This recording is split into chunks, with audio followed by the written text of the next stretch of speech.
Hello అండి, అందరికీ నమస్కారం. Welcome back to our channel Manam's kitchen.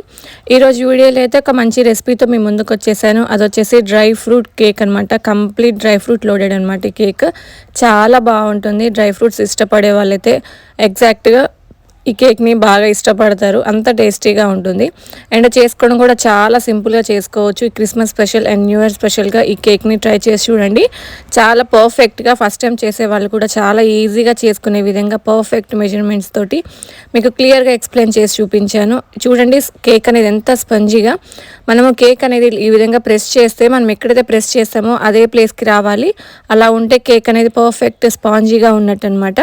So ఈ పర్ఫెక్ట్ అయిన స్పాంజీ కేక్ ఎలా తయారు చేసుకోవాలో ముందుగా చూసేద్దాము. ఇప్పుడైతే ఒక చిన్న మిక్సింగ్ బౌల్ తీసుకొని అందులోకి మీకు ఇష్టం ఉన్న కలర్స్ టూటీ ఫ్రూటీ ఉంటాయి కదా, సో అవి వేసుకోండి. అలాగే సన్నగా కట్ చేసి పెట్టుకున్న బాదం పప్పు, కొంచెం ఇవి పుచ్చగింజలు, అలాగే కొద్దిగా కిస్మిస్, బ్లాక్ కిస్మిస్, అలాగే గోల్డ్ కిస్మిస్, కొంచెం సన్నగా కట్ చేసి పెట్టుకున్న జీడిపప్పు, ఇలా మీకు ఇష్టమైన డ్రై ఫ్రూట్స్ ఏవైనా వేసుకోవచ్చు. అందులో ఒక 1 టీ స్పూన్ వరకు మైదా వేసుకొని కలిపి పక్కన పెట్టుకోండి. ఇలా చేయడం వల్ల ఏంటంటే కేక్లో ఈ డ్రై ఫ్రూట్స్ అనేవి అడుక్కు వెళ్లకుండా బేక్ అయిన తర్వాత మధ్యలోనే ఉంటాయి అన్నమాట. ఇప్పుడైతే ఒక మిక్సింగ్ బౌల్ తీసుకొని అందులోకి ఒక 2 గుడ్లు పగలగొట్టి వేసుకోండి. అది కూడా రూమ్ టెంపరేచర్లో ఉండాలి. మీరు ఎగ్ వద్దనుకుంటే కనుక ఎగ్స్ ప్లేస్లో మీరు ఒక 1/2 కప్ వరకు పెరుగు వేసుకోండి, సరిపోతుంది. ఇప్పుడు ఇందులో 1/2 కప్పు వరకు పంచదార వేసుకోవాలి. పౌడర్ అయితే 1 కప్ వేసుకోండి. అలాగే ఆయిల్ వచ్చేసి ఒక 1/2 కప్పు వేసుకోవాలి. ఒక 1 టీ స్పూన్ వరకు వెనీలా ఎసెన్స్ కూడా వేసుకోవాలి. అలాగే 1 టేబుల్ స్పూన్ వరకు వెనిగర్. ఇవన్నీ వేసుకొని ఒక విస్కర్ తీసుకొని ఒక 5 నుంచి 10 నిమిషాల వరకు బాగా విస్క్ చేసుకోండి, అంతే. మీరు మిక్సీ జార్ యూజ్ చేయాల్సిన అవసరం లేదు. అలాగే ఎలక్ట్రికల్ బ్లెండర్ కూడా యూజ్ చేయాల్సిన అవసరం లేదు. చేతితోటే ఈజీగా ఈ ఓన్లీ ఒక విస్కర్ యూజ్ చేసి మనం పర్ఫెక్ట్ కేక్ చేసుకోవచ్చు. మిక్సీలో వేసేసి దాన్ని బ్లెండ్ చేసి మళ్ళీ ఒక బౌల్లోకి వేసి ఇదంతా కాకుండా ఒకే బౌల్లోనే విస్కర్ తోటి చాలా ఈజీగా చేసుకోవచ్చు. ఇలా కొద్దిగా నురగ వచ్చేంత వరకు మిక్స్ చేసుకుంటే సరిపోతుంది. ఇప్పుడైతే ఒక జల్లెడ పెట్టుకొని అందులో 1 కప్పున్నర వరకు మైదా పిండి వేసుకోవాలి. మైదా పిండి ఎట్టి పరిస్థితుల్లో కూడా కూల్గా ఉండకూడదు, రూమ్ టెంపరేచర్లో మాత్రమే ఉండాలి. అలాగే ఒక 1/2 టీ స్పూన్ వరకు బేకింగ్ సోడా, 1 టీ స్పూన్ వరకు బేకింగ్ పౌడర్, చిటికెడు ఉప్పు, ఇవన్నీ వేసేసుకొని బాగా ఫైన్గా జల్లించుకోవాలి. కేక్కి కంపల్సరీ మైదా పిండి అనేది జల్లించుకుంటేనే కేక్ అనేది చాలా ప్లఫీగా స్పాంజీగా వస్తుంది. ఇప్పుడైతే ఈ పిండి మొత్తాన్ని కూడా విస్కర్ తోటి ఈ విధంగా రౌండ్గా కలుపుకోండి. అదే స్పాచులా యూస్ చేస్తున్నట్లయితే కట్ అండ్ ఫోల్డ్ మెథడ్లో కలుపుకోండి. కేక్ మిశ్రమం అనేది ఎప్పుడైనా సరే ఇదే మెథడ్లో కలుపుకోవాలి. ఎలా పడితే అలా కలిపితే మాత్రం ఆ ప్లఫీనెస్ పోయి గట్టిగా వస్తుందన్నమాట కేక్. ఇప్పుడు ఇలా కలుపుకున్నాక ఇందులో 1/2 కప్పు వరకు పాలు వేసేసి, అంటే ఇవి పచ్చిపాలేం కాదు, కాగబెట్టి చల్లార్చిన పాలు, అవి కూడా వేసేసుకొని ఈ విధంగా బాగా మిక్స్ చేసుకోవాలి. ఇలా మిక్స్ చేసుకున్నాక మనం ఇందాక కలిపి పెట్టుకున్న డ్రై ఫ్రూట్స్ ఏవైతే ఉంటాయో అవి వేసుకోండి. మనకి పాలు పిండి బ్యాటర్ 2 మిక్స్ అయినాయి అనుకున్నాకనే డ్రై ఫ్రూట్స్ కలుపుకోండి.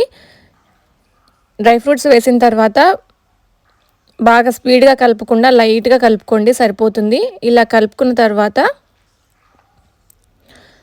ఫైనల్గా బ్యాటర్ మాత్రం ఇలా రిబ్బన్ లాగా పడాలన్నమాట. ఇలా ఉంటే పర్ఫెక్ట్గా ఉన్నట్లు. ఇప్పుడైతే కేక్ టిన్ తీసుకొని దాంట్లోకి కొంచెం ఆయిల్ అప్లై చేసేసి బటర్ పేపర్ ఉంటే బటర్ పేపర్ వేసుకోవచ్చు, లేకపోతే మైదా పిండి డస్ట్ చేసుకోండి, సరిపోతుంది. బటర్ పేపర్ లేకపోయినా సరే మనం ఇంట్లో నార్మల్ వైట్ పేపర్స్ ఉంటాయి కదా, సో అది వేసేసి దాని మీద ఆయిల్ అప్లై చేసేసిన అదే బటర్ పేపర్ కిందకే వస్తుంది. ఇప్పుడైతే ఈ కేక్ బ్యాటర్ మొత్తాన్ని కూడా ఈ కేక్ టిన్లోకి సెంటర్లోంచి వేసుకోండి. నేను ఎప్పుడైనా సరే కేక్ రెసిపీస్ చేసేటప్పుడు సెంటర్లోంచి వేయాలని చెప్తాను, ఎందుకంటే మనకి ఎటువంటి ఎయిర్ గ్యాప్స్ అనేవి ఫామ్ అవ్వకుండా ఉంటాయి. ఇప్పుడు పైన మరొకసారి డ్రై ఫ్రూట్స్ని మైదా పిండి కలుపుకొని పెట్టుకున్న డ్రై ఫ్రూట్స్ని పైన చల్లుకోండి. ఇలా చేయడం వల్ల కేక్ బేక్ అయిన తర్వాత ఈ డ్రై ఫ్రూట్స్ అనేవి మధ్యలోకి వెళ్ళిపోకుండా పైనే ఉంటాయి అన్నమాట. సో ఇప్పుడైతే కేక్ బేక్ చేసే ముందు గిన్నెని కంపల్సరీ 10 మినిట్స్ ప్రీ హీట్ చేసుకొని ఉంచుకోవాలి. ప్రీ హీట్ అంటే ఏం లేదు, గిన్నెలో స్టాండ్ పెట్టేసి మూత పెట్టేసి అలా వదిలేసారంటే ఒక 10 నిమిషాలు అలా వేడైపోయి ఉంటుందన్నమాట. ఆ వేడైపోయిన గిన్నెలోకి ఇప్పుడు కేక్ బ్యాటర్ పెట్టిన గిన్నెని పెట్టేసి ఒక 35 to 40 మినిట్స్ బేక్ చేసుకోండి. మధ్యలో అసలు ఎట్టి పరిస్థితుల్లో మూత తీయొద్దు, ఎందుకంటే వేడిపోతే కనుక కేక్ అనేది అస్సలు బేక్ అవ్వదు. 40 మినిట్స్ మీరు టైం పెట్టుకోండి. ఇప్పుడు చూసినట్లయితే కేక్ అనేది పర్ఫెక్ట్గా బేక్ అయింది. ఇప్పుడు మీరు కేక్ని బేక్ అయిందో లేదో చూడాలంటే సెంటర్లో గుచ్చి చూస్తే ఈ విధంగా నైఫ్కి ఏమి అంటుకోకుండా వస్తే కేక్ అనేది పర్ఫెక్ట్గా బేక్ అయినట్లు. ఇలా వచ్చిన తర్వాత కేక్ని బయటికి తీసేసుకొని పూర్తిగా చల్లారిన తర్వాత మాత్రమే దీన్ని సైడ్స్ స్క్రాప్ చేసుకొని డిమోల్డ్ చేసుకోవాలి. ఈ కేక్ చల్లారేటప్పటికి మీరు కేక్ పైన కొంచెం ఆయిల్ తోటి బ్రష్ తోటి కొంచెం లైట్గా ఆయిల్ అప్లై చేయండి. దానివల్ల కేక్ అనేది గట్టిగా అవ్వకుండా స్పంజీగానే మెత్తగా ఉంటుందన్నమాట. ఇప్పుడు కేక్ని డిమోల్డ్ చేసుకున్నారంటే చూసారు కదా, కేక్ అనేది పర్ఫెక్ట్గా బేక్ అయింది. ఇలా బటర్ పేపర్ వేసుకోవడం వల్ల అడుగు అనేది మాడకుండా పర్ఫెక్ట్గా వస్తుంది. మీకు ఇంకా ఇష్టం ఉంటే బటర్ పేపర్ ఉంటే కనుక సైడ్స్ కూడా బటర్ పేపర్ వేసుకోవచ్చు, మైదా పిండి లేకుండా. ఇంకా పర్ఫెక్ట్గా బాగుంటుందన్నమాట. చూసారు కదా, ఎంతో స్పంజీగా పర్ఫెక్ట్గా ఉండే డ్రై ఫ్రూట్ కేక్. చాలా అంటే చాలా బాగుంటుంది. దీని మీద ఎటువంటి క్రీమ్స్ కానీ ఏమి అప్లై చేయాల్సిన అవసరం లేదు. డైరెక్ట్గా ఇలాగనే తినొచ్చు అనమాట. చాలా బాగుంటుంది. మధ్య మధ్యలో డ్రై ఫ్రూట్స్, టూటీ ఫ్రూటీ ఇవన్నీ తగులుతూ చాలా ఇంట్రెస్టింగ్గా ఉంటుంది అనమాట. తింటుంటే చాలా టేస్టీగా కూడా ఉంటుంది. చూసారు కదా, మీరు ఈ న్యూ ఇయర్కి కానీ క్రిస్మస్కి కానీ నేను చెప్పిన విధంగా ఈ డ్రై ఫ్రూట్ కేక్ని తప్పకుండా ట్రై చేసి చూడండి. ఫస్ట్ టైం ట్రై చేయాలనుకునే వాళ్ళు కూడా నేను చెప్పిన మెజర్మెంట్స్ అనేవి పర్ఫెక్ట్గా ఫాలో అవుతూ చేయండి. బాగా వస్తుందన్నమాట. చక్కగా పొంగుతూ ఇలా స్పంజీగా సాఫ్ట్గా వస్తుంది. తప్పకుండా ట్రై చేయండి. మరిన్ని కేక్ వీడియోస్ కోసం నా ఛానల్ అయితే తప్పకుండా సబ్స్క్రైబ్ చేసుకోండి.